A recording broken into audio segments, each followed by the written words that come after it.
ભાઈ વરસાદ થોડો થોડો થયો હોય અને લાઇટની આશાએ અમે માંડવી વાવી દીધી 4 મણ, કારણ કે થોડું થોડું પાણી છે તો 4 મણ માંડવી પી જાય એટલા માટે. પણ લાઇટ ભાઈ આજ 5 દિવસ ત્યાં ગઈ છે ને, દિવસના તો ઠીક છે પણ રાતના નથી આવી. અને એવડું 4 મણ કોણનું એટલે વાત પૂછો. જો થોડું થોડું આપણે દેખાય છે, જોઈ લ્યો. હવે આ બધે ઉગવામાં છે ને એટલી વધુ છે ને વરસાદના નથી, પણ પાણી લાઇટ ને હિસાબે હે ને આમાં પાણી જરાય આવ્યું નથી ને, માંડ માંડ મરી મરી અને ઉગે છે. જો આજ 5 દિવસ થઈ ગયા હે ને 4 રાતું થયું છે. અને કમસે કમ અમે 4 મણ જેટલા હે ને ઘણો વાવી દીધા હે. અત્યારે લાઇટ આવી નહીં તો જો થોડા થોડું હે ને આવક જાવક ને કાન લાઇટ હોય તો ડીમ હોય એટલે મોટરું એ કઈ ઉપડે નહીં એવી લાઇટ હોય છે. અને તમે 6 ફુવારા હાલે છે, એટલું જ પાણી છે એટલે થોડું થોડું જેટલું જીની પૂરતું પાણી હતું ને એટલું પૂરતું સાહસ કર્યું છે ખેડૂએ. અને ત્યાં લાઇટની આશાએ પાણીની આશાએ સાહસ કર્યું છે ને લાઇટ વાળા ભાઈ લાઇટ નથી આપતા.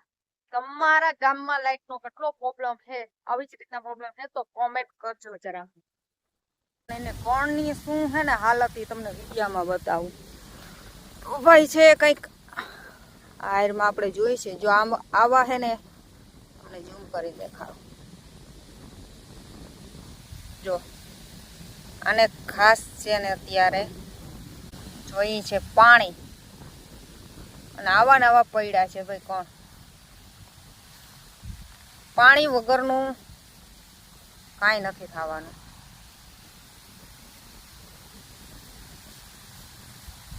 ચાર મણ કોણ એટલે મણના 3000 રૂપિયા આપણે કણના દીધા છે, અને 4 મણ કોણ એટલે આપણે 12000 રૂપિયા કણના આપ્યા છે. અને 4 મણ વાવીને 12000 નું નુકસાન આપણે મગફળીમાં કર્યું છે. હવે ઉગશે કે નહીં ઉગે, કારણ કે કોટો નીકળી ગયો ને એટલે એ સુકાઈ જાય એને હિસાબે. તો ભાઈ મોટા મોટોમાં એ પ્રોબ્લેમ છે. હવે જોઈ જો લાઇટ હરખી આવશે ને તો પાણી ચડીએ, નક્કર પછી એને પાછું વાવવાનું કંઈક બીજું વિચાર્યું. પાછી મગફળી જ વાવવાની પણ પાછું વાવણું કરવું પડશે એવું લાગે છે મને. અને આ જો આવી રીતના છે, થોડું થોડું છે હજી કોટા, આમાં તો હજી દેખાય છે. પાછલું વાવ્યું ને એમાં નથી દેખાતા ને, આમ જોઈ લ્યો આમે નથી દેખાતા આગળ કાંઈ. એટલે એટલી બધી મોટી નુકસાની એક ખેડૂને છે ભાઈ. પોતપોતા પૂરતું પાણી હોય ને પાણીની આશાએ થોડું થોડું વાવ્યું છે, અને લાઇટ ક્યારેય આવતી નથી. દિવસના તો પવનો એટલે નથી સમજાણું કે નથી આવતી, પણ રાતની એ લાઇટ નથી આવતી. રાતે એ હે ને દાંડિયા જ કરે છે.